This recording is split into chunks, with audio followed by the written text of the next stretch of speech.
They will kill us, we are already dead. The taxi driver's hands were shaking on the steering wheel. The car moved slowly down a long dirt road, surrounded by tall trees and silence. Behind them, 2 vehicles followed. In front of them, another blocked the way.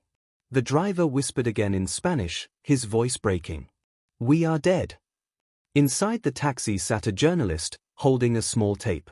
A simple tape, but inside it was something powerful. A recording. A film that showed one of the most dangerous crime groups in the world sitting together. The Medellín Cartel. And now, they had seen it. And they were not happy. The car stopped. Doors opened. Men stepped out. Calm. Silent. Watching. One of them walked closer. This was not just any man. This was someone connected to one of the most powerful crime families in Colombia. The journalist held his breath. Because at that moment, one wrong move could end everything. And the question was clear. Would he leave alive? To understand how he got here, we must go back. Back to a hotel room in Bogotá, Colombia. A quiet night. A television flickering in the corner. The journalist, Tony, had just returned from filming another story deep in the emerald mines of Colombia. He was tired. Ready to rest. But then, something on the screen caught his attention. A man stood outside a prison. Large. Confident. Surrounded by armed guards. He wore a white hat. He spoke loudly to reporters, blaming the government, blaming foreign powers, claiming injustice. Tony leaned closer to the screen. Who is this man? The answer would change everything. That man was part of the Medellín Cartel. One of the most powerful criminal organizations in the world at that time. A group responsible for most of the cocaine entering global markets. A group feared by governments, police, and even ordinary people. Tony picked up the phone and called his producer in Paris. "I just saw something big," he said. "Something important. Something dangerous." This was a low moment. Quiet. Just a phone call. Just an idea. But it was the beginning of something much bigger. The plan was simple. Go to Medellin. Find the people behind the cartel. Talk to them. Film them. But simple plans can be very dangerous. Because at that time, Colombia was not safe. Journalists had been killed. Judges had been killed. Police officers had been killed. Anyone who spoke too much risked everything. Still, Tony decided to go. He arrived in Medellin. The city looked alive, but underneath, there was tension. Everyone knew about the cartels. Everyone knew to be careful. Tony started slowly. He asked questions. He spoke to local journalists. He learned where to look. And then he heard something interesting. If you want to find them, go to the hotels. So he did. He walked into a large hotel bar. And there they were. Men wearing white hats. White clothing. Surrounded by beautiful women. Expensive cars parked outside. Talking quietly. Watching everything. They did not hide. Because they did not need to. Tony approached carefully. He spoke to them. Friendly. Calm. No sudden moves. And slowly, they talked back. This was another low moment. Conversations. Introductions. Building trust. Step by step. But this trust was fragile. One mistake, and everything would end. Days passed. Then one night, something changed. Tony received a call. They wanted to meet him again. It was Christmas Eve. The city was quiet. The streets empty. He arrived at the meeting place. Inside, he saw a man. Serious. Watching closely. This man was known as Popeye. A key figure in the cartel. A man who had carried out many operations. Tony did not fully understand who he was at that moment. But he would soon find out. They sat together. They talked. Drinks were served. The atmosphere seemed relaxed. But then, everything changed. The man suddenly pulled out a weapon. He pointed it at Tony. Close. Very close. And said calmly, "If you betray us, you will not leave alive." The room went silent. Tony stayed still. Calm. Careful. Because this was not a warning. This was a promise. After a few moments, the tension eased. The weapon was lowered. The conversation continued. But now, everything was different. Tony knew exactly where he was. And who he was dealing with. Still, the meeting ended with something unexpected. A possibility. They were willing to let him film. Not everything. But enough. Enough to show their side of the story. Tony returned to Bogotá. He called his team. They agreed, he said. There was a chance. A real chance. To film inside the cartel. This was a major turning point. The story had moved from idea to reality. The team arrived. They were given strict instructions. Do not call anyone. Do not leave the hotel. Wait. So they waited. Days passed. The city outside was tense. Gunfire could sometimes be heard in the distance. But inside the hotel, silence. Watching. Waiting. Then one morning, vehicles arrived. Large SUVs. White. Just as described. Men stepped out. They walked straight toward Tony. Are you the French journalist? Yes. Come with us. No time to think. No time to prepare. They packed quickly. And left.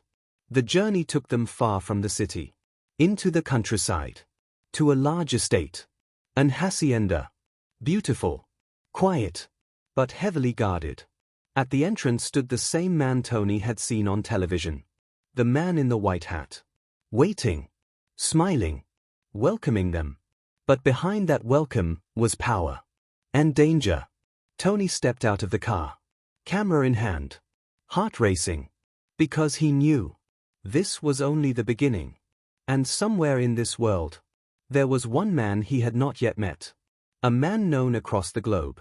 A man being hunted by governments everywhere. A man who controlled everything behind the scenes. And soon, Tony would come face to face with him. The gates of the hacienda closed slowly behind them. The sound was heavy. Final. Inside, everything looked calm. Green fields stretched into the distance. Horses moved slowly across open land. The air felt warm and quiet. But beneath that calm, there was control. Armed men stood at different points. Watching. Not speaking. Just watching. Tony and his team stepped forward carefully. The man in the white hat, Don Fabio Ochoa, welcomed them with a smile. His voice was friendly, almost warm. Welcome, he said. It felt strange. Because Tony knew who this man was. A powerful figure in one of the most feared crime groups in the world. Yet here he was, acting like a host. This was a low moment. Food was served. Drinks were offered. They sat at a long table. Don Fabio spoke about family, about life, about how people misunderstood them. He said they were not as bad as the world believed. Tony listened. He did not argue. He knew his role. To observe. To record. To stay calm. Days passed. The team stayed at the hacienda. They filmed everything they were allowed to see. Horses running across fields. Large meals shared by families. Conversations that felt normal. Too normal. Because in the background, there was always something else. Guards. Weapons. Eyes watching every move. This was another low moment. Slow. Quiet. But full of tension. Tony noticed something important. The women in the household were not happy about the filming. They whispered. They watched closely. Sometimes, they looked at the camera with concern.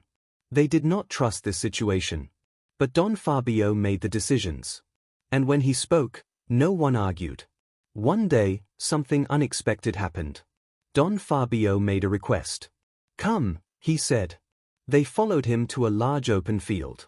Trucks began to arrive. One after another. Inside the trucks were horses. Many horses. Tony watched as the animals were guided into position. It reminded him of something. A famous advertisement he had seen before. Don Fabio smiled. We can do it better, he said. This was a high moment. A display. A show of power. Not just wealth, but control. Tony filmed everything. But as impressive as it looked, he kept asking himself one question. Why show this? Why allow cameras inside this world? The answer was slowly becoming clear. They wanted to be seen. They wanted to control the story. As days turned into weeks, trust began to grow. Conversations became deeper, longer. And then, a name started appearing more often. A name spoken carefully, almost with respect. Pablo. Tony understood immediately. This was the man. The one everyone talked about. The one governments were searching for.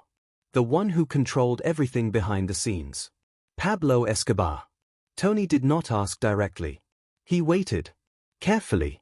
Because pushing too hard could end everything. One day, Don Fabio decided to visit a cemetery. Tony and his team followed.